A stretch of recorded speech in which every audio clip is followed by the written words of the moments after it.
Ce vendredi 11 octobre 2024, les membres et sympathisants du FIAD Ouagadougou venus de divers horizons se sont réunis pour honorer ce rendez-vous important animé par le coach Béatrice Konga, consultante en gestion des ressources humaines. La clinique, comme à son habitude, commence par l'hymne national et le credo FIAD en français et en anglais, dirigés respectivement par les coachs Modeste Compaoré, officier subalterne des forces armées, Amidou Nana, gestionnaire financier, et Zalissa Konseiga, PDG du cabinet Jules Help. Contre la vérité médiante, je m'engage à parler de santé. Commit myself. To tell about health. Pour les accueillir à ce rendez-vous incontournable, le choix s'est porté sur le coach Noélie Tindrebeogo, secrétaire administratif. Bienvenue dans cette merveilleuse salle où nous allons encore recevoir les vibrations pour tout réussir.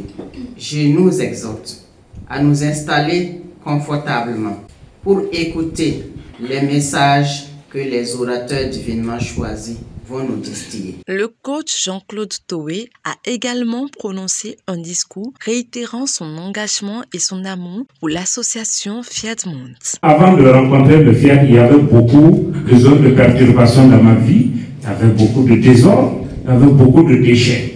Mais dès les premiers jours, dès les premiers enseignements que j'ai reçus avec le Fiat, j'ai décidé de réorienter ma vie.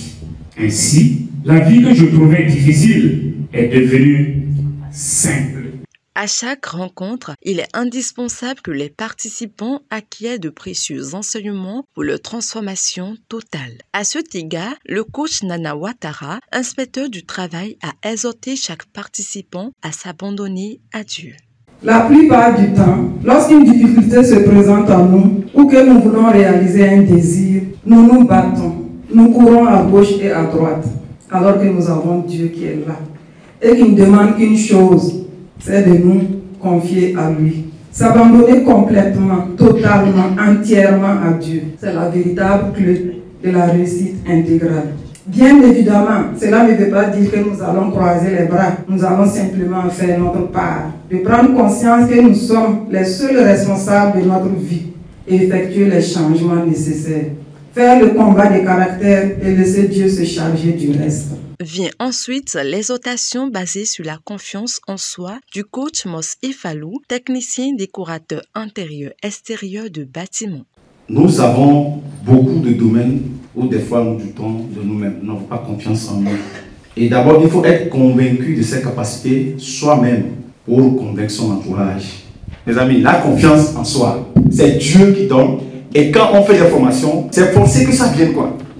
Donc j'exhorte tout le monde à travailler vraiment sur cette faiblesse, mais tout en misant beaucoup sur ses efforts. Il est temps de passer au message du jour intitulé « Clé numéro 3 de santé totale ».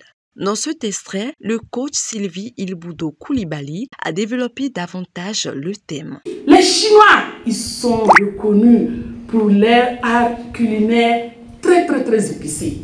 Ils ont une gastronomie très épicée. Mais cela les arrange. Ben, tu n'as jamais vu un Chinois constipé. Toujours là. Il mange 3 repas, il fait les sels 3 fois. Quelqu'un qui fait les sels normalement, couramment, copieusement, c'est un signe matériel de la santé. Pour ce qui concerne les légumes, nous devons manger beaucoup les fruits. Les feuilles, je vais dire les feuilles, nous devons manger beaucoup. Moi, j'étais à Cotonou, il y a une sauce que j'aimais bien, la sauce de crin-crin. Quand tu goûtes à ça, c'est Dieu en délice, quoi. En ce qui concerne les fruits, quand tu prends 3 repas, tu dois prendre 3 fois les fruits. Tu prends 2 repas, tu dois prendre 3 fois les fruits. Tu prends un repas, il faut prendre 3 fois les fruits. Tu prends 0 repas, il faut prendre 3 fois les fruits. Parce que les fruits nous aident à nous sentir mieux et à être en parfaite santé. La prochaine étape dédiée à l'appel à contribution est assurée par le coach Hermé Kizebo, romancier, novelliste et poète. La contribution, c'est acquérir le droit de dire à Dieu, souviens-toi de mon offrande. Chers amis, celui qui contribue sème pour récolter demain. Le plus tu sèmeras, le plus tu récolteras. Pour terminer la soirée en beauté, le coach Emmanuel Ouoba, instructeur de jeunesse et d'éducation permanente, a guidé le public dans la programmation des paroles transformatrices. Je renonce à ma nature humaine. Je renonce à ma nature humaine. Je renonce à ma nature humaine. Cette clinique ayant pour thème clé numéro 3 de santé totale s'est terminée dans une atmosphère empreinte de joie et de convivialité.